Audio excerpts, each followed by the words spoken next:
Good morning everyone. So ਆਪਾਂ ਜੇ chapter start ਕੀਤਾ ਸੀ chapter number 4th right voucher and transaction ਉਹਦੇ ਵਿੱਚ ਆਪਾਂ ਟੌਪਿਕਸ ਕਰ ਲਏ ਸੀ ਅਕਾਊਂਟਿੰਗ ਇਕੁਏਸ਼ਨ ਠੀਕ ਹੈ ਐਂਡ ਫਾਰਮੂਲਾ ਬੇਸਡ ਕੁਐਸਚਨ ਕਰ ਲਏ ਸੀ today we are going to start with rules of debit and credit ਰਜੇ rules of debit and credit ਦੇ ਵਿੱਚ ਦੋ ਅਪਰੋਚਸ ਆਪਣੇ ਕੋਲ ਹੁੰਦੀਆਂ ਰੂਲਸ ਠੀਕ ਹੈ ਇੱਕ ਹੁੰਦੀ ਅਮੈਰੀਕਨ ਅਪਰੋਚ ਐਂਡ ਇੱਕ ਹੁੰਦੀ ਹੈ ਇੰਗਲਿਸ਼ ਅਪਰੋਚ ਅਮੈਰੀਕਨ ਅਪਰੋਚ ਨੂੰ ਰਜੇ ਆਪਾਂ ਮਾਡਰਨ ਅਪਰੋਚ ਵੀ ਕਹਿ ਦਿੰਦੇ ਹਾਂ ਐਂਡ ਇੰਗਲਿਸ਼ ਅਪਰੋਚ ਨੂੰ ਆਪਾਂ ਟ੍ਰੈਡੀਸ਼ਨਲ ਅਪਰੋਚ ਵੀ ਕਹਿ ਦਿੰਦੇ ਹਾਂ ਬੇਸਿਕਲੀ ਆਪਾਂ ਰਜੇ ਪੜ੍ਹਿਆ ਸੀ ਟ੍ਰੈਡੀਸ਼ਨਲ ਅਪਰੋਚ ਦੇ ਜਿਹੜੇ ਰੂਲਸ ਪੜ੍ਹੇ ਸੀ nominal account share account personal account debit the receiver, credit the giver, debit what comes in, credit what goes out, debit all expenses and losses, credit all incomes and gains ਉਹ ਸਾਰੇ rules ਸੀ ਉਹ ਰਜੇ traditional approach ਸੀ ਠੀਕ ਹੈ ਹੁਣ ਜਿਹੜੀ second approach ਆਪਾਂ ਪੜ੍ਹਨੀ ਹੈ ਉਹ ਕਿਹੜੀ ਹੈ ਅਮੈਰੀਕਨ ਅਪਰੋਚ ਜਾਂ ਫਿਰ ਆਪਾਂ ਮਾਡਰਨ ਅਪਰੋਚ ਵੀ ਨਾਰਮਲੀ ਉਹਨੂੰ ਕਹਿ ਦਿੰਦੇ ਹਾਂ okay so let us start ਤਾਂ ਮਾਡਰਨ ਅਪਰੋਚ ਦੇ ਵਿੱਚ ਰਜੇ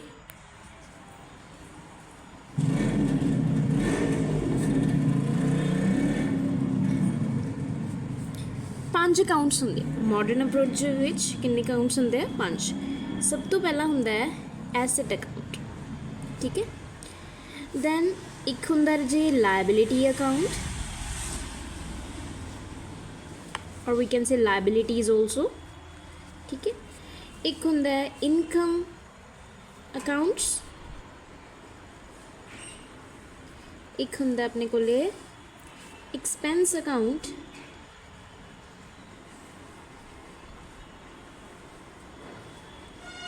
ਐਂਡ ਇੱਕ ਅਕਾਊਂਟ ਹੁੰਦਾ ਆਪਣੇ ਕੋਲ ਕੈਪੀਟਲ ਅਕਾਊਂਟਸ ਠੀਕ ਹੈ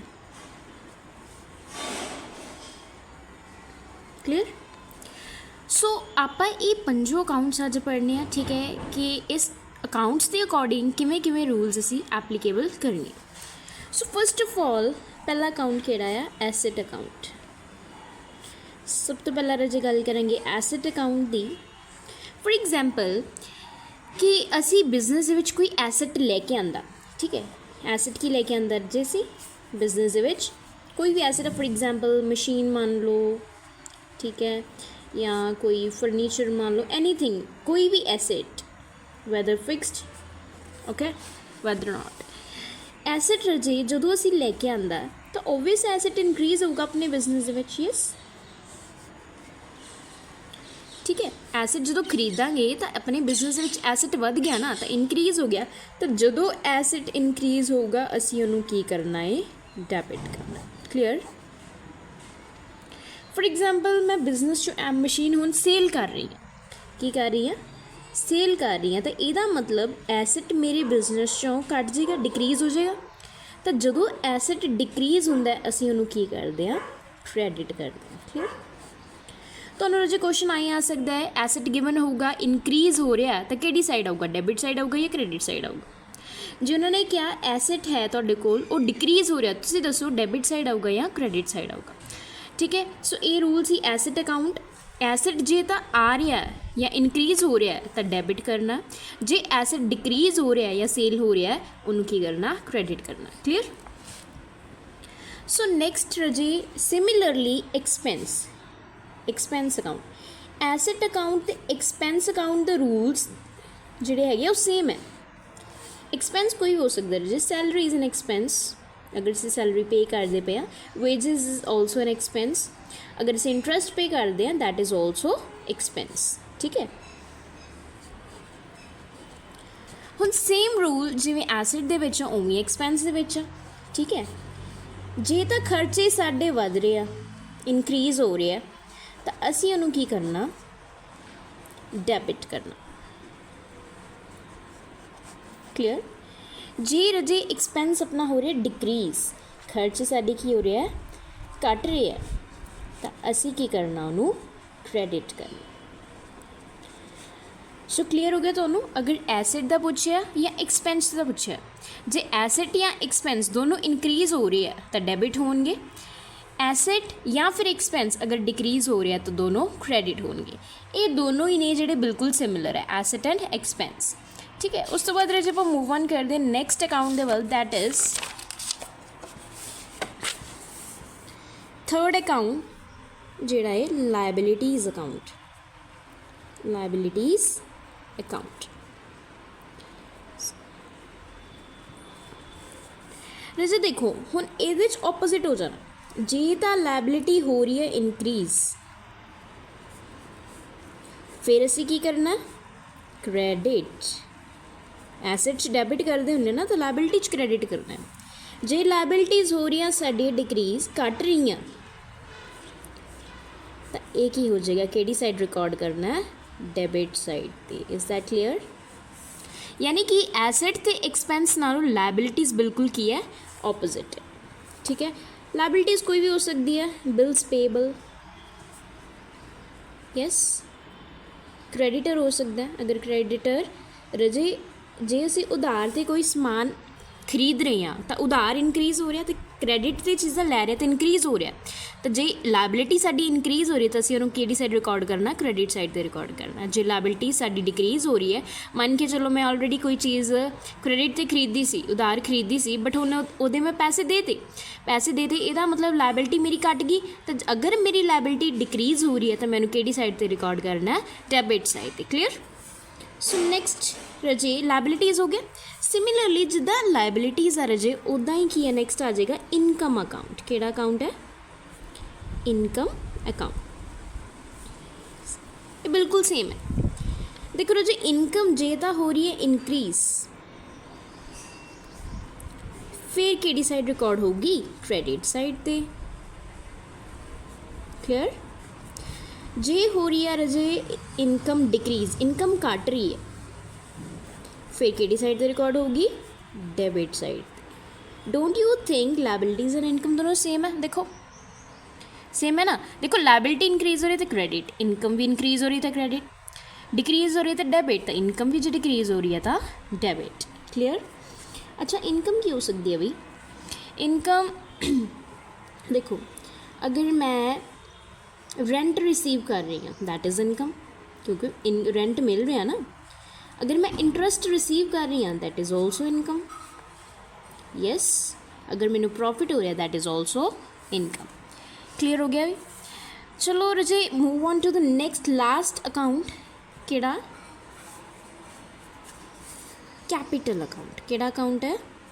ਕੈਪੀਟਲ ਅਕਾਊਂਟ। ਹੁਣ ਰਜੇ ਦੇਖੋ ਇਹਦੇ 'ਚ ਵੀ ਸੇਮ ਰੂਲ, ਜੇ ਤਾਂ ਕੈਪੀਟਲ ਹੋ ਰਹੀ ਹੈ ਇਨਕਰੀਜ਼, ਫਿਰ ਅਸੀਂ ਕੀ ਕਰਨਾ, ਕ੍ਰੈਡਿਟ। ਜੇ ਵੀ ਹੋ ਰਹੀ ਹੈ ਕੈਪੀਟਲ ਡਿਕਰੀਜ਼, ਤਾਂ ਅਸੀਂ ਕੀ ਕਰਨਾ ਇਹਨੂੰ, ਡੈਬਿਟ। ਸੋ ਤੁਹਾਨੂੰ ਦੇਖੋ ਜ਼ਿਆਦਾ ਜੇ ਤੁਹਾਨੂੰ ਯਾਦ ਕਰਨ ਦੀ ਵੀ ਨਹੀਂ ਲੋੜ, ਜੇ ਲਾਇਬਿਲਿਟੀ ਹੈ, ਇਨਕਮ ਹੈ ਐਂਡ ਕੈਪੀਟਲ ਹੈ, ਜੇ ਇਨਕਰੀਜ਼ ਹੋ ਰਹੀ ਹੈ ਤਾਂ ਕ੍ਰੈਡਿਟ ਕਰ ਦਿਓ, ਜੇ ਡਿਕਰੀਜ਼ ਹੋ ਰਹੀ ਹੈ ਤਾਂ ਡੈਬਿਟ ਕਰ ਲਓ। ਉਧਰੋਂ ਐਸੈਟ ਐਂਡ ਐਕਸਪੈਂਸ ਸੇਮ ਹੈ, ਉਧਰੋਂ ਆਹ ਤਿੰਨੋਂ ਸੇਮ ਹੈ, liability, income and capital. Clear ਹੋ ਗਿਆ ਸਾਰਿਆਂ ਨੂੰ? ਸੋ ਇਹ ਸੀ ਰਜੇ ਆਪਣੇ 5 ਅਕਾਊਂਟਸ। ਠੀਕ ਹੈ, ਹੁਣ ਇਹਦੇ ਬੇਸ 'ਤੇ ਆਪਾਂ ਕੁਝ ਕੁਐਸਚਨ ਸੋਲਵ ਕਰਦੇ ਹਾਂ। ਤੁਹਾਡੀ ਬੁੱਕ ਦੀ ਬੈਕ ਸਾਈਡ 'ਤੇ ਕੁਐਸਚਨਸ ਗਿਵਨ ਹੋਣਗੇ, ਸੋ ਮੈਂ ਤੁਹਾਨੂੰ ਇੱਕ ਵਾਰੀ ਦਿਖਾ ਦਿੰਦੀ ਹਾਂ ਕੁਐਸਚਨਸ ਕਿੱਦਾਂ ਸੋਲਵ ਕਰਨੇ। ਕਲੀਅਰ?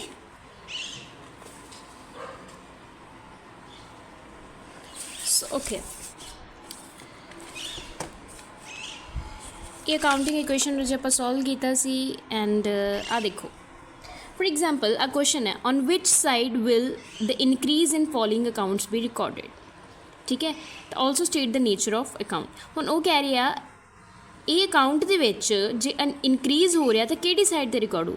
देखो फर्नीचर है, फर्नीचर की है, एसैट है, तो एसैट जो इनक्रीज़ होंदा किहड़ी साइड रिकॉर्ड होंदा है, डेबिट साइड ते। सैलरी है, सैलरी की होंदा एक्सपेंस। ठीक है, एक्सपेंस जो इनक्रीज़ होंदा है तो उदों किहड़ी साइड ते रिकॉर्ड होंदा है, डेबिट साइड ते। ठीक है, मैं कहा सी ना एसैट एंड एक्सपेंस अगर इनक्रीज़ हो रहा तो डेबिट साइड ते रिकॉर्ड होंगे। सेल्स है, जो कोई चीज़ सेल करते हैं अपन इनकम होंदी है, इनकम जो इनक्रीज़ होंदी है तो तुसीं दसो हुण डेबिट होगा कि क्रेडिट होगा। तो ओबवियस है जी एसैट एक्सपेंस सेम जाते हैं, इनकम लायबिलिटी ते कैपिटल ऑपोजिट जाती है।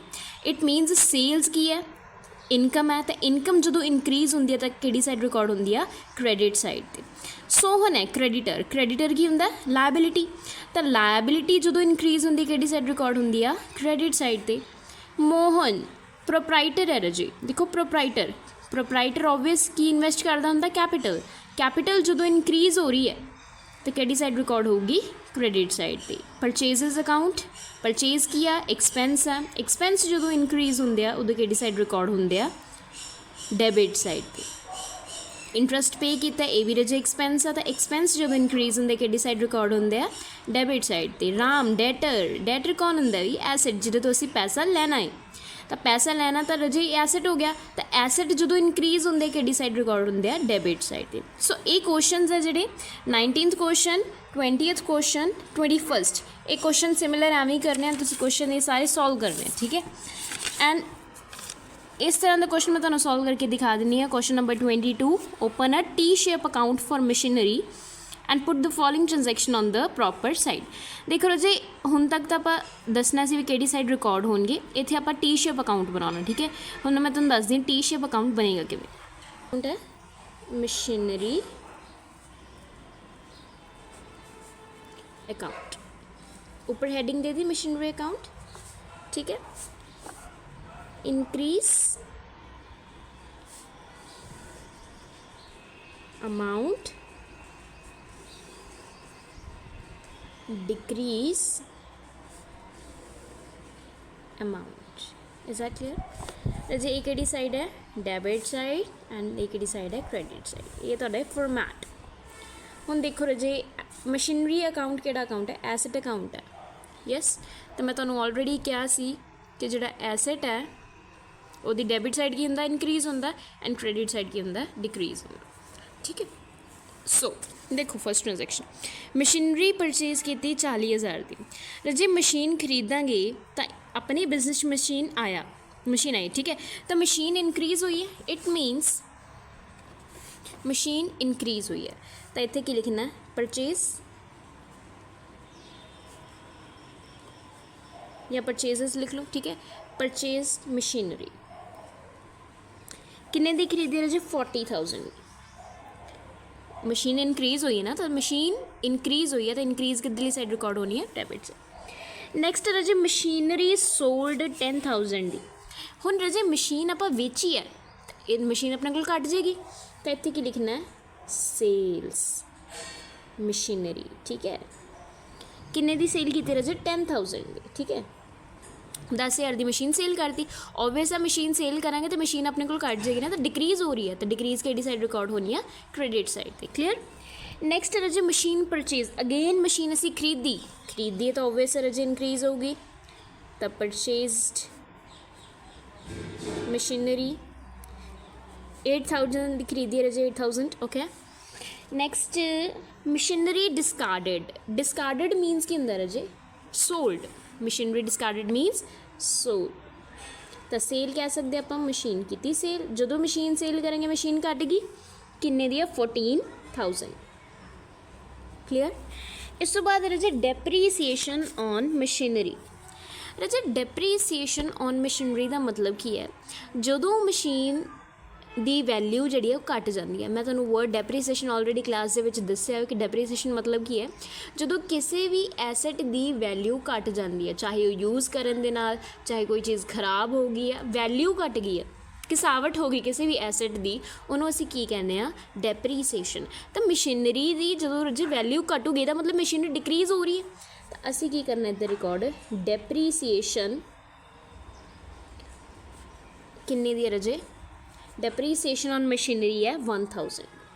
क्लियर हो गया, उन्होंने क्लियर हो गया। अगर मशीन आ रही है परचेज आता है डेबिट साइड से, जे सेल कर रहा था क्रेडिट साइड पे। हुण इस तो बाद असीं की करना है, टोटल करना है, ठीक है।